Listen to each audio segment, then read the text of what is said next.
Tidak semua tempat yang terasa nyaman dan penuh kenangan adalah tempat yang aman untuk kembali.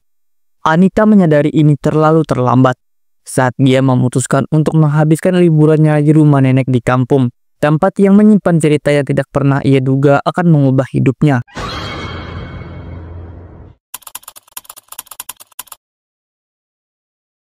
Sekitar 6 bulan yang lalu, Anita mengalami kejadian paling menakutkan dalam hidupnya. Saat itu, dia memutuskan untuk menghabiskan liburan akhir semester di rumah neneknya di kampung.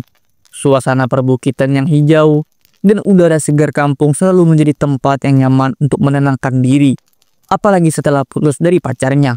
Sudah hampir 5 atau 6 tahun sejak Anita terakhir kali mengunjungi rumah neneknya, dan ia yakin tempat ini tidak banyak berubah.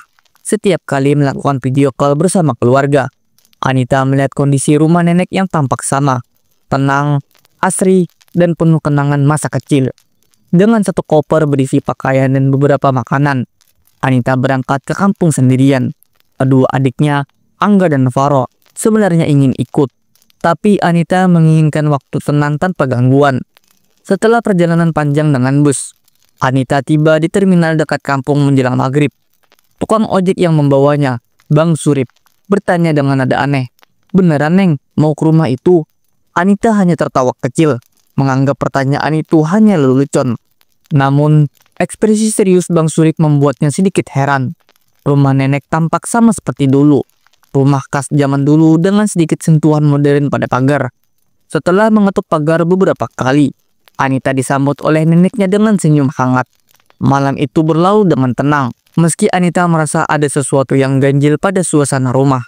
Keesokan paginya, Anita merasakan sensasi luar biasa saat mencuci muka dengan air dingin dari sumur nenek. Setelah mandi, ia menemukan nenek sedang menyiapkan sarapan.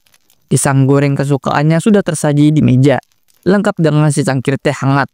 Namun, ketika sedang menikmati sarapan, Anita tiba-tiba teringat sesuatu yang aneh.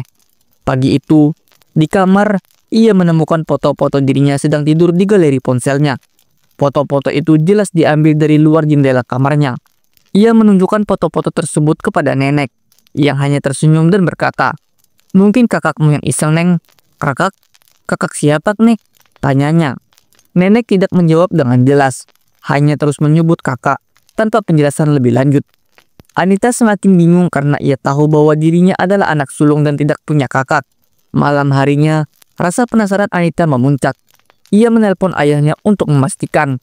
Jawaban ayahnya membuat bulu kuduknya meremang. Ayahnya berkata bahwa Anita sebenarnya pernah memiliki kakak yang meninggal akibat keguguran saat usia janin baru 5 bulan. Kejadian itu terjadi di rumah nenek, jauh sebelum Anita lahir. Keesokan harinya suasana semakin aneh. Saat bangun pagi, Anita mendapati beberapa foto baru di galeri ponselnya. Kali ini, foto-foto tersebut menunjukkan dirinya sedang makan pisang goreng di meja makan. Namun yang membuatnya merinding adalah nenek tidak tampak sama sekali di foto-foto itu. Meski Anita yakin nenek ada bersamanya sepanjang sarapan. Anita teringat kembali kata-kata Bang Surip ketika pertama kali tiba. "Hati-hati ya, Neng." Mungkin peringatan itu lebih dari sekedar basa-basi. Rumah nenek yang awalnya terasa hangat dan penuh kenangan, kini berubah menjadi tempat penuh misteri yang tidak usah dijelaskan. Dan saat Anita memutuskan untuk meninggalkan rumah nenek itu lebih awal keesokan harinya, satu hal terus membekas di pikirannya. Foto terakhir yang ia lihat di galeri ponselnya sebelum akhirnya ia hapus. Dalam satu foto, bayangan samar seseorang tampak berdiri di belakangnya, menatapnya dari sudut ruangan. Wajah itu asing, tapi terasa begitu akrab. Anita meninggalkan rumah nenek dengan sebuah pertanyaan yang mungkin tak akan pernah terjawab. Apakah ia benar-benar sendirian selama ini? Atau ada seseorang atau sesuatu yang menemaninya dalam diam?